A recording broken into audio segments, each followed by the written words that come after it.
Dalam dunia pertarungan tak ada yang lebih sunyi daripada jalan pulang seorang mantan juara. Ketika lampu sorot padam, tepuk tangan memudar, dan nama besar mulai tenggelam di balik kekalahan, hanya mereka yang benar-benar tangguh yang berani kembali melangkah. Kamaru Usman adalah salah satu dari sedikit yang menolak untuk terkubur dalam sejarah. Hari ini di UFC Atlanta, Oktagon bukan lagi sekadar arena, melainkan medan pertempuran antara masa lalu yang terluka dan masa depan yang belum pasti. Di hadapannya, Joaquin Buckley, petarung muda bertubuh raksasa yang penuh ledakan, haus pembuktian, dan siap merebut singgasana siapapun yang goyah. Tapi di antara keraguan, cedera, dan bayang-bayang kekalahan, Usman kembali, bukan untuk sekadar bertahan, tapi untuk menunjukkan satu hal, bahwa dia masih ada.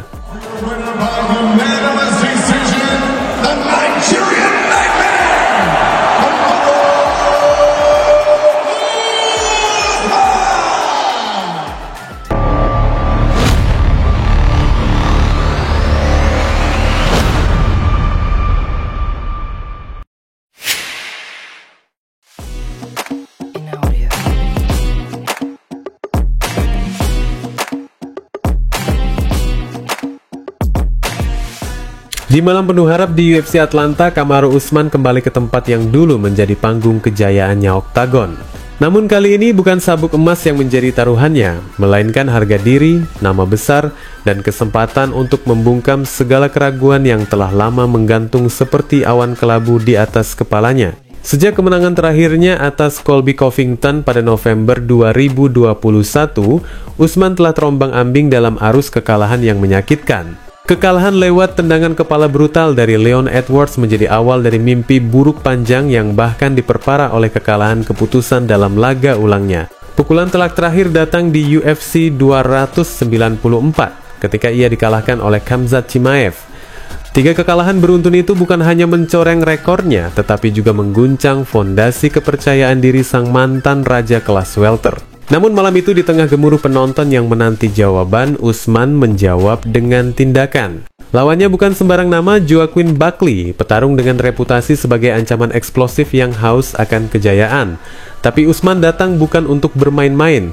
Ronde pertama dimulai dengan intensitas tinggi. Usman tahu betul bahwa menghindari pertarungan berdiri adalah kunci, langsung menunduk menghadapi badai pukulan dan menggiring lawannya ke matras. Begitu kendali didapatkan, ia menunjukkan mengapa dirinya pernah berada di puncak dunia. Serangan demi serangan mendarat di wajah Buckley, hingga luka tampak menghiasi matanya di akhir ronde. Pertarungan fisik berubah menjadi medan perang kehendak. Di ronde kedua, Buckley menunjukkan bahwa dirinya bukan sekadar penggembira. Ia berhasil mendaratkan beberapa serangan bersih dan memperlihatkan kelincahan yang memaksanya lepas dari cengkraman Usman. Namun momen tersebut hanya sesaat. Tak lama, Usman kembali menjatuhkannya, mengulangi dominasi seperti di babak sebelumnya, tajam, dingin, dan sistematis.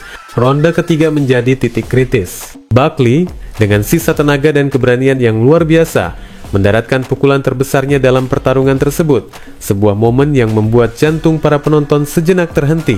Namun, pengalaman berbicara lebih keras daripada semangat. Usman merespons dengan refleks seorang veteran, menggulingkan Buckley ke tanah dan kembali menguasai laga. Babak keempat berjalan hampir seperti salinan dari babak sebelumnya. Buckley mencoba melemparkan segala yang tersisa, namun tetap tak mampu menahan takedown Usman. Di atas kanvas, pria berjuluk The Nigerian Nightmare sekali lagi menunjukkan bahwa kehebatannya dalam kontrol di ground game belum luntur oleh waktu. Namun ronde terakhir menyimpan kejutan. Buckley, meski tubuhnya nyaris tak utuh lagi, berhasil menahan 5 percobaan takedown dari Usman. Suatu pencapaian kecil, namun menggambarkan tekad luar biasa yang ia bawa malam itu. Meski begitu, dominasi Usman selama 4 ronde sebelumnya sudah cukup untuk menjatuhkan palu penghakiman juri. Saat bel terakhir berbunyi dan angka-angka muncul di papan skor, nama Kamaru Usman kembali berdiri tegak di atas. Dengan skor 49-46, 49-46, dan 48-47, kemenangan yang ia tunggu selama lebih dari 2 tahun akhirnya menjadi kenyataan.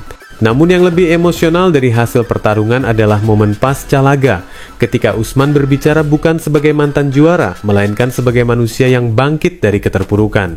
Sorot matanya basah, menggambarkan beratnya beban yang ia pikul selama bertahun-tahun tanpa kemenangan. Namun di balik emosinya, terpatri ketegasan. Ia mengingatkan dunia bahwa dirinya belum usai, bahwa namanya masih menjadi ancaman nyata bagi siapapun yang mencoba meraih tahta kelas welter. Di malam itu, Kamaru Usman tak hanya memenangkan pertarungan. Ia menaklukkan keraguan, membungkam kritik, dan membuktikan bahwa bahkan dari reruntuhan, legenda masih bisa bangkit. Divisi 170 pon kini kembali merasakan hawa dingin kehadiran seorang predator lama yang telah terbangun dari tidurnya.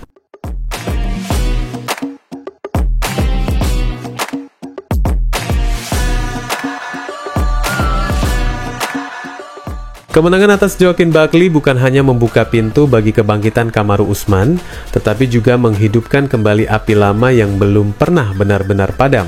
Rivalitas panasnya dengan Belal Muhammad. Perseteruan antara dua nama besar ini telah berlangsung selama lebih dari setahun, dimulai dari ejekan sengit di media sosial hingga berubah menjadi pertikaian verbal yang penuh api dalam podcast Pound for Pound milik Usman. Tak lagi sekadar persaingan profesional, konflik ini telah menjadi pribadi, didorong oleh ego, sejarah, dan luka-luka yang belum sembuh. Namun dunia berubah cepat di dalam oktagon. Belal Muhammad yang sempat begitu dekat dengan sabuk emas kini terlempar dari jalur utama setelah kehilangan kesempatan besar saat menghadapi Jack Della Maddalena di UFC 315. Kekalahan itu mengubah nasibnya secara drastis. Maddalena dengan kemenangan meyakinkan langsung menjadi calon kuat untuk menghadapi Islam Makhachev dalam super fight akhir tahun ini, sebuah kesempatan yang seharusnya bisa menjadi milik Belal. Melihat momentum Usman kembali naik, Belal tak tinggal diam.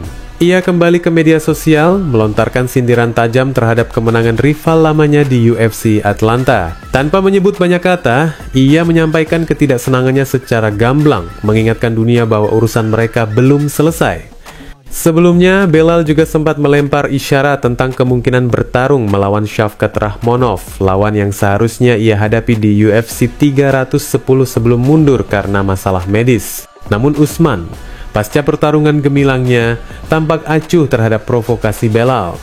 Ia tak menyebut nama rivalnya itu dalam sesi media pasca laga, seolah mengabaikan eksistensinya sama sekali. Fokusnya kini justru tertuju pada nama-nama lain seperti Della Maddalena, Islam Makhachev, dan bahkan Sean Brady yang menurutnya lebih pantas untuk dijadikan batu loncatan berikutnya dalam perjalanannya menuju perebutan kembali gelar. Namun semua itu, bagi pengamat jeli, terlihat seperti strategi. Usman tahu betul bahwa gelar bukan hadiah, melainkan hak yang harus ditaklukkan kembali. Dan untuk mendapatkannya, ia harus membuktikan dirinya sekali lagi di medan laga, melawan darah baru yang kini menguasai papan atas divisi. Nama-nama seperti Ian Machado Gary, Michael Morales, dan Brady bukan sekadar penghias ranking.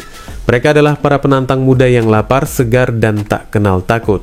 Di tengah lanskap kelas welter yang berubah cepat ini, Usman adalah raksasa masa lalu yang berusaha merebut kembali masa depannya. Penampilannya di UFC Atlanta membuktikan bahwa ia belum habis, bahwa tubuh dan jiwanya masih mampu berdiri sejajar dengan siapapun di dunia ini.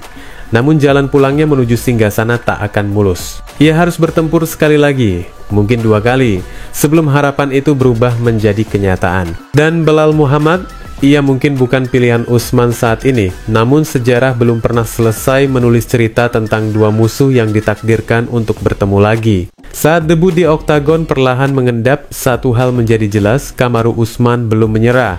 Dari kekalahan yang mengiris hingga kemenangan yang menyembuhkan, ia telah menunjukkan bahwa tekad adalah senjata paling tajam yang dimiliki seorang pejuang. Tapi dunia MMA tak pernah diam dan waktu tak pernah bersahabat dengan mereka yang menua. Kini, The Nigerian Nightmare berdiri di ambang terakhir dalam karier legendarisnya, bukan hanya sebagai mantan juara, tetapi sebagai legenda yang menolak dilupakan.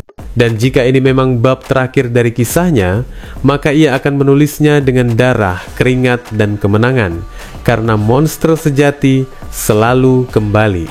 Wassalamualaikum warahmatullahi wabarakatuh.